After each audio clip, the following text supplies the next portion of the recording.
Bismillahirrahmanirrahim. Assalamualaikum warahmatullahi wabarakatuh. Para pemirsa yang dirahmati Allah, pada perjumpaan kita kali ini, kami akan menyajikan kajian dari Kiai Haji Mukhlason Rosyid dari Mojokerto. Marilah kita simak bersama. Assalamualaikum warahmatullahi wabarakatuh. Saya masih galau dengan pernyataan Gus Baha yang notabene panutan umat dan terkenal ahli kitab dan hadis yang membuat statement, saya pastikan Syekh Siti Jenar itu sesat. Kalau batuk sujud nang pangerane itu otomatis jasad itu tunduk pada perintah ruh. Kalau jasad tidak tunduk pada perintah ruh, itu jangan dijadikan rivalitas. Iku ndururno gobloke Syekh Siti Jenar. Sanjang ngoten.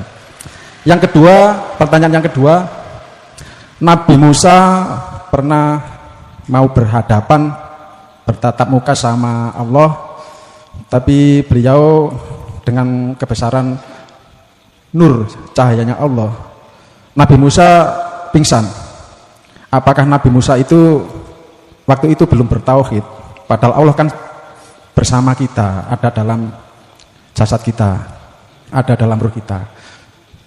Yang ketiga, yang terakhir, kita sering mendengar hikayah-hikayah mengenai sahabat-sahabat Rasulullah yang begitu mahabbah, yang begitu mencintainya. Salah satunya sahabat Bilal, ada sahabat Uwais, belum Abu Bakar sampai Sayyidina Ali.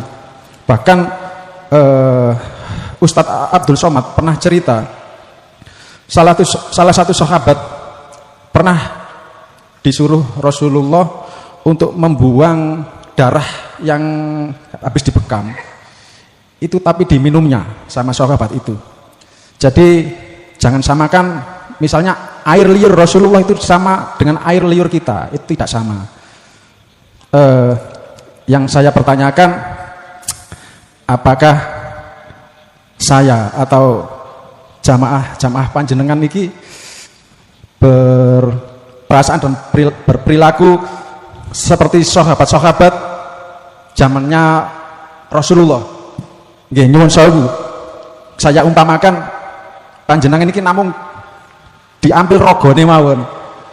Jadi seandainya Rasulullah itu masih gesang secara dohir, pun ngaten mawon, ngapunten. Assalamualaikum warahmatullahi wabarakatuh. Waalaikumsalam warahmatullahi wabarakatuh. Tadi sudah saya jelaskan. Siapa sih ulama itu? Warasatul anbiya.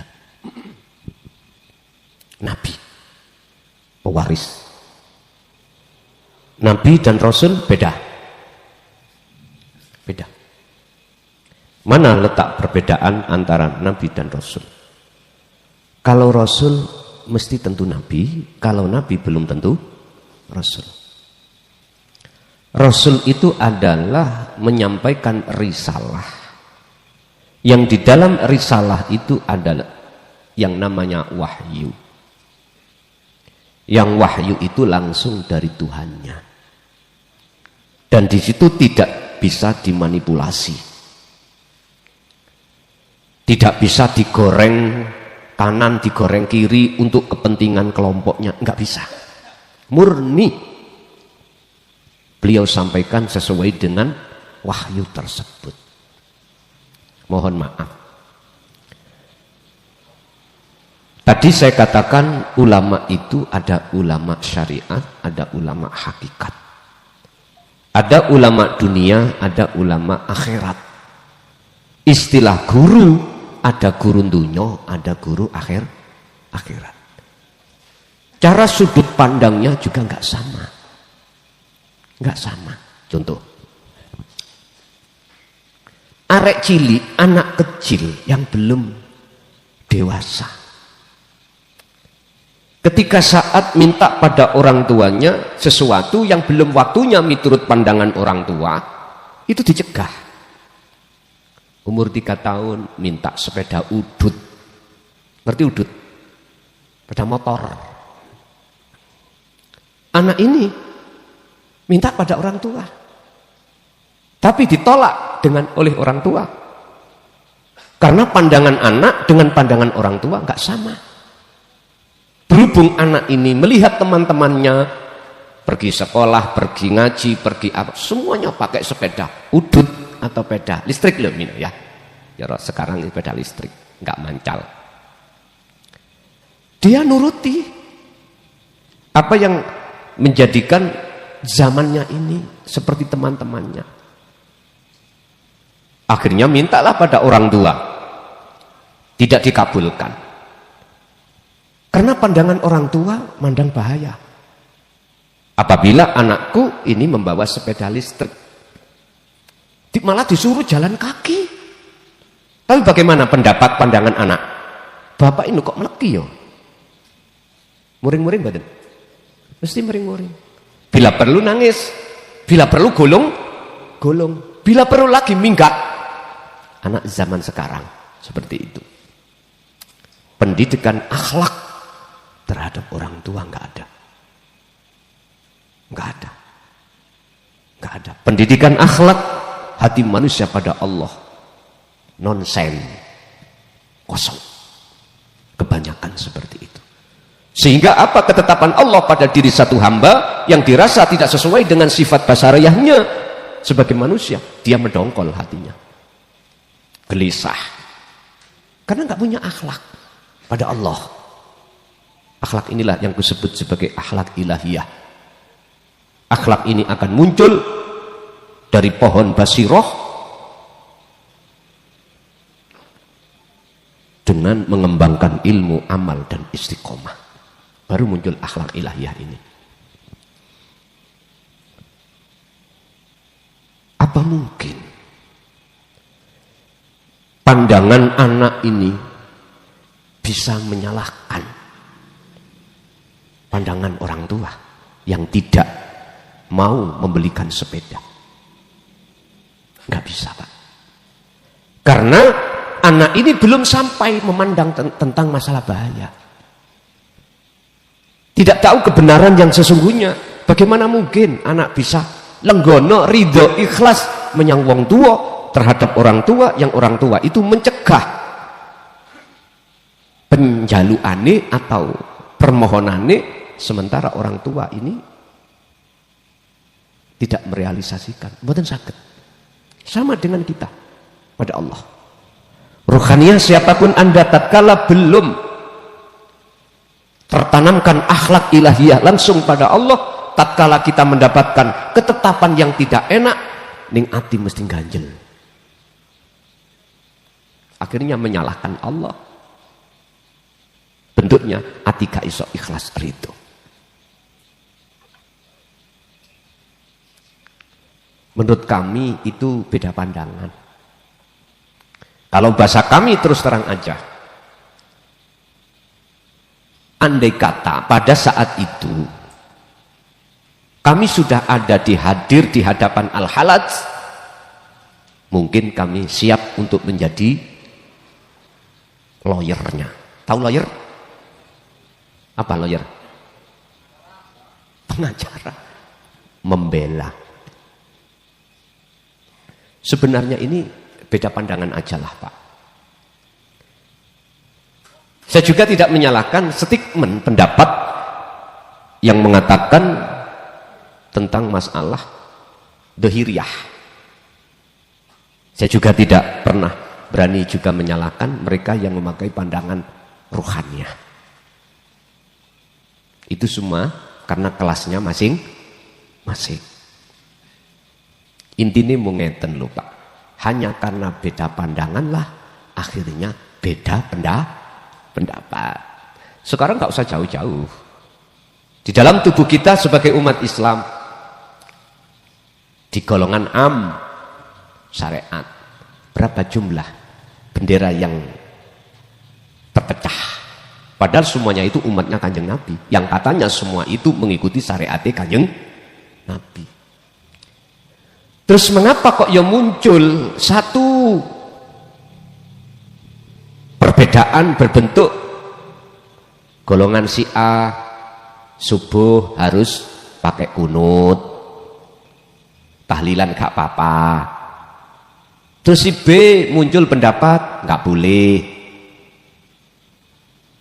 Lah, gak usah jauh-jauh, umat Islam sendiri yang dikubu syariat fakot seperti itu.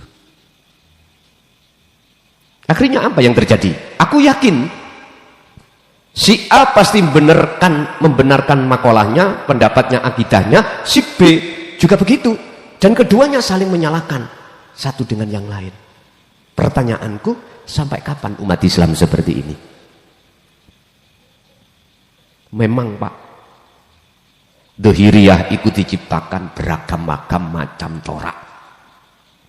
Onok lanang, onok wedok, onok banci, onok bencong, onok sing pesek, onok sing mancung, onok sing ireng, onok sing sawuh mateng, ada yang glowing. Udah, ini sunatullah sudah. Tapi bagaimana bedanya pendapat itu menjadi rahmat? Nah ini yang terpenting. Kalau kita bicara ruh wedok lanang sing ya apa ya? Nggak bisa jawab kita. Akal udah mbuh ya. Wis bingung tok isine. Nek ruh wedok iku cirine ya apa? Wujude ruh lanang ya apa? Makanya dalam satu ayat Allah katakan, Muhammad, jikalau hambaku bertanya tentang ruh, jawaban bab masalah ruh itu adalah urusan pangeranku, urusan Tuhanku, urusan Allah. Manusia itu hanya sedikit mengerti tentang roh. Memang niki kapasitasnya adalah tentang wujudnya Allah. Ya yang kapasitasnya yang berhak, ya Allah sendiri yang bisa membahas. Selain Allah sekalipun Muhammad juga nggak bisa. Akhirnya jenengan mandangin dugi pundi lewat ayat ini. Kalau mandang Anda itu makhluk, jelas keliru. Makhluk itu nggak punya kapasitas untuk membahas roh. Mandang sampean siapa di balik semua itu. Lah beda lagi kalau jenengan mandangnya. Jadi pertanyaan pertama atas statement seseorang yang mengatakan bahwasanya Syekh Siti Jenar itu sesat karena pandangan syariat. Coba sedikit aja kami ngungkap surah Al-Kahfi ayat 110. Mengapa di situ tidak langsung aja liqa Allah, tapi kok liqa Rabbihi? Padahal dalam satu ayat lain Al-Ankabut ayat 5 itu langsung liqa Allah. Mengapa? Tak jawab sekarang. Wa man kana yarju liqa Rabbih, ini adalah untuk umum. Barang siapa yang ingin bertemu Tuhannya, bahasa Tuhan adalah umum toh Pak? Boleh untuk agama Islam, agama Nasrani, Hindu, Buddha, apapun. Karena Rob, bahasanya Rob, mateni B, gak mateni kalu Pak, mateni B. Nek rok itu yo dun selamu itu rok itu. Berarti ayat ini kalau boleh kami berpendapat, apapun secara fisik agama Anda, bisa Anda ini untuk bertemu Tuhan Anda. Yang kumaksud ilahukum ilahu wahid, Tuhan yang Maha Esa. Esa itu apa? Tunggal. Di situ ada dua syarat untuk bisa Anda bertemu terhadap yang Esa. Pertama, falyamal amalan sholihan. Lah, ayat ini kalimat falyamal amalan sholihan tergantung jenengan memandangnya fisik atau ruhaniah. Kalau fisik, ya jenengan harus taat di dalam hukum syariat. Beliau yang mengatakan Syekh Siti Jenar itu sesat karena memandang fisik, memandang jasmaniah. Mohon maaf. Berarti miturut orang yang memandang fisik saja, selain daripada orang-orang Islam. Semuanya kan gak cocok. Terus bagaimana perasaan batin agama saudara kita yang di luar Islam? Kau pikirkan enggak? Kalau Anda memandang hanya dari sisi fisik, terus Anda itu membenarkan pendapat Anda sendiri. Coba perasaannya bagaimana saudara kita di luar non-muslim. Andai kata itu dikembalikan pada kita bagaimana? Mana letak rahmatan lil alamin? Miturut Al-Kafi 110 ya, dari kalimat Rabbihi ini. Kecuali saya bicara Al-Ankabut ayat 5 yang langsung memakai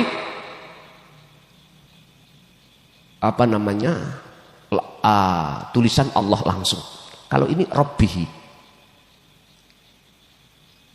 Menurut kami, agama dohir apapun Anda, bisa Anda itu untuk bertemu yang esa. Apakah kita tidak sadar disindir satu ayat, wa ma umiru illa liya'budullaha mukhlishina lahuddin hunafa. Lah ini ada hunafa, condong ke tauhid, condong ke esa.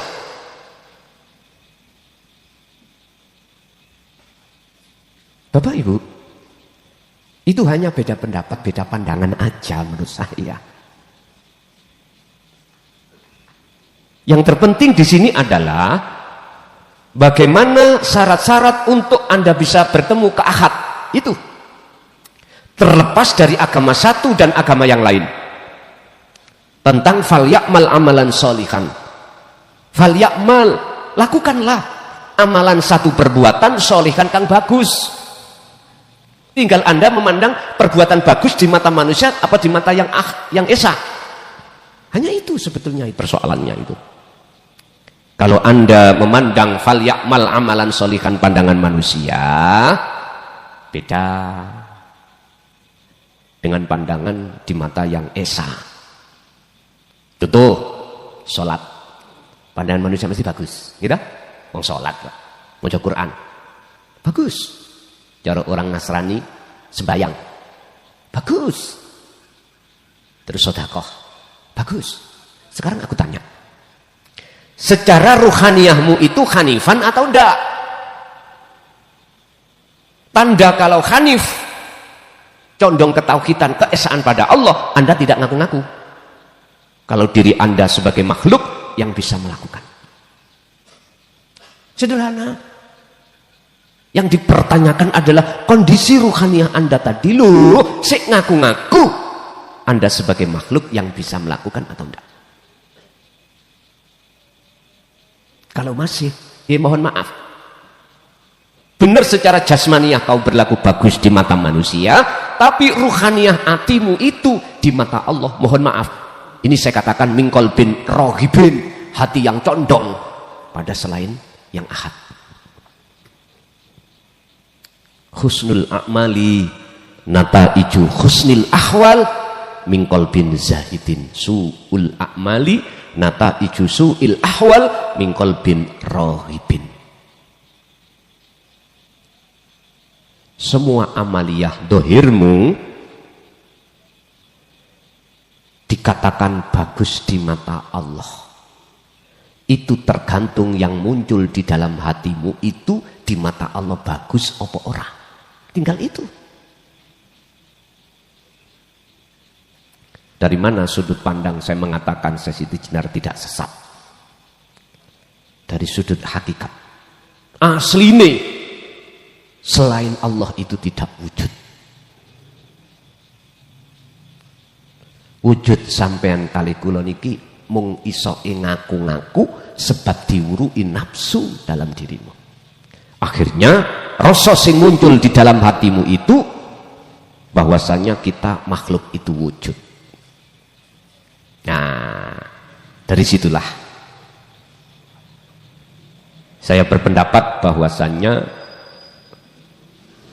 beliau yang hatinya duduk di ahad itu tidak sesat. Urusan orang lain mengatakan sesat, haknya sendiri.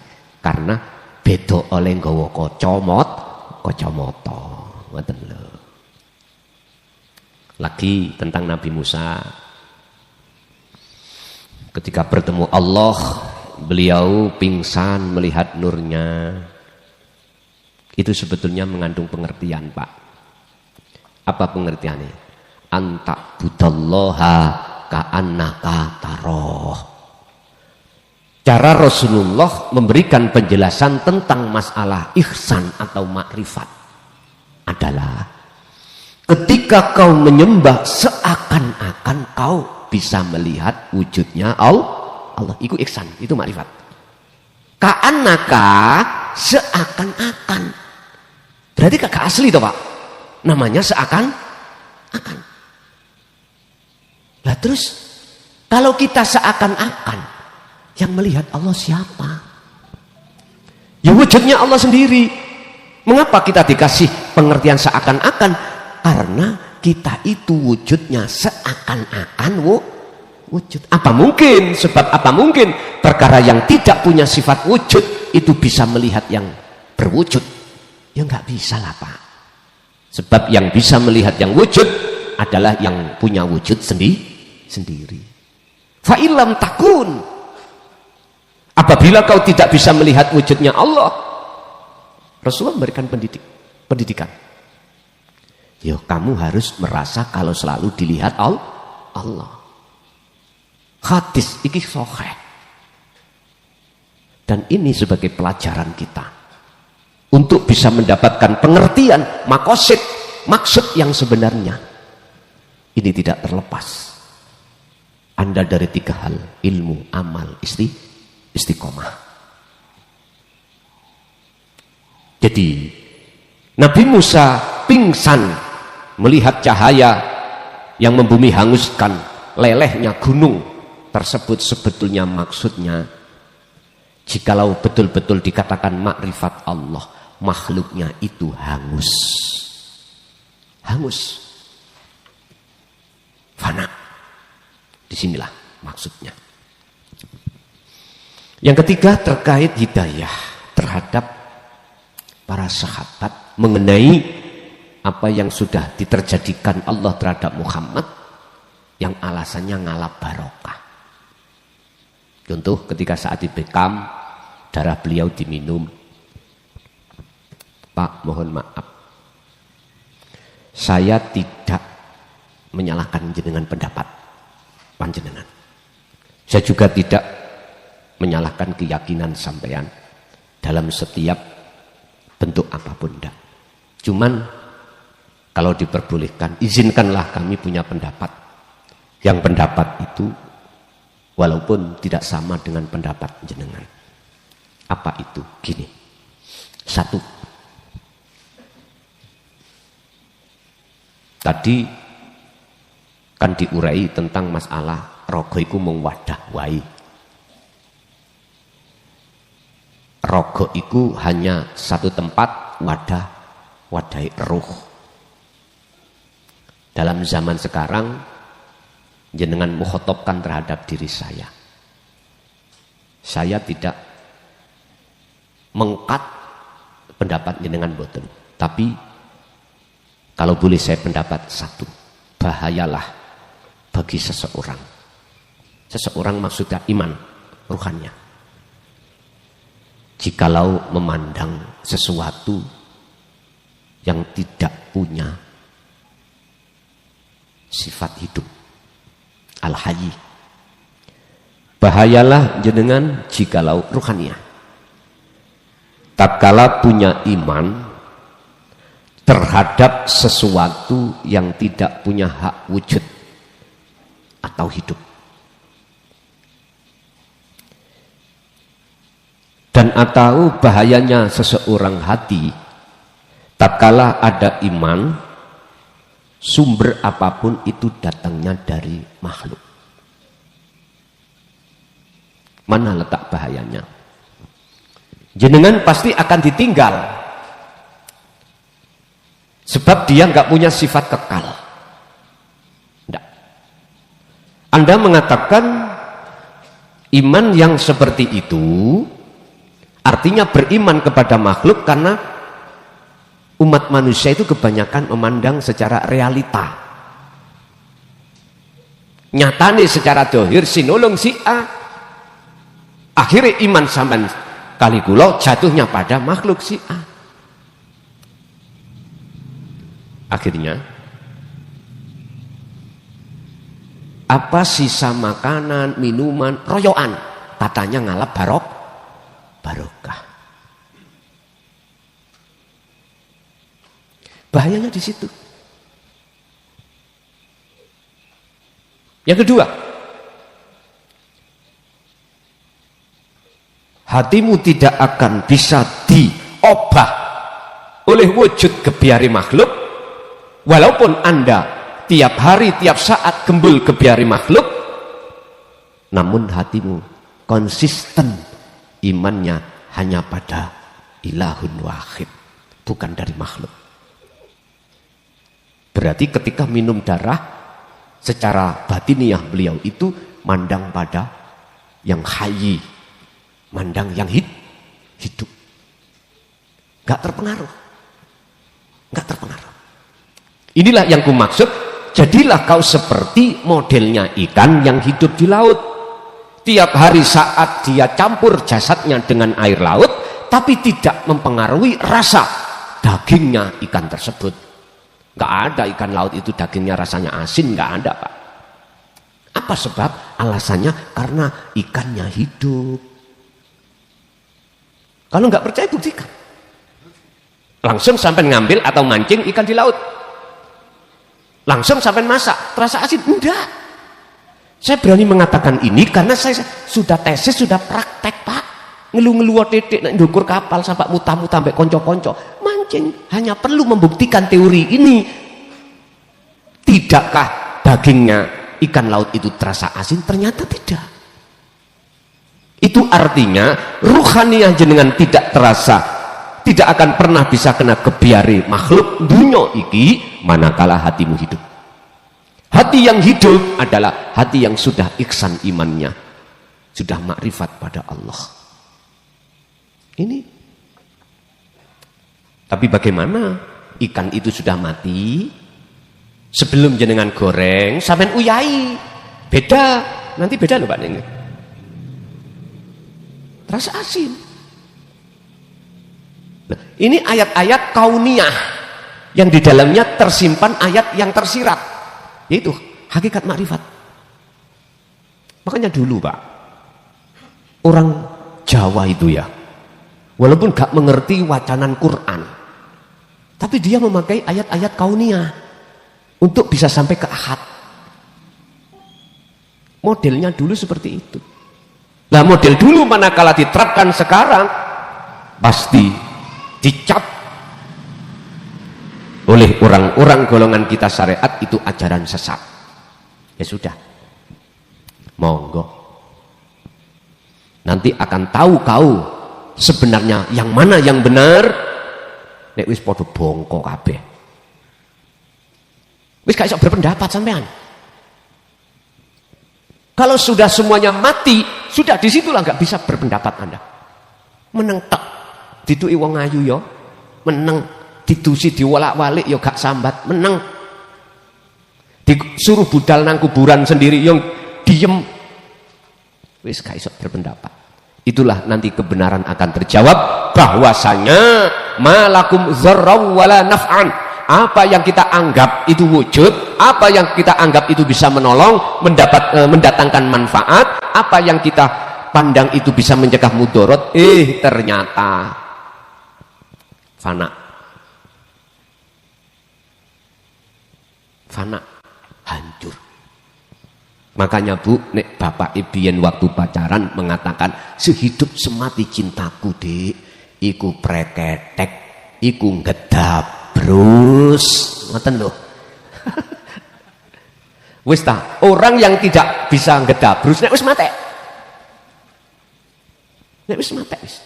Artinya jenengan nek wis kefanaan keakuanmu, barulah Pak Anda akan paham mana yang hak dan mana yang batil.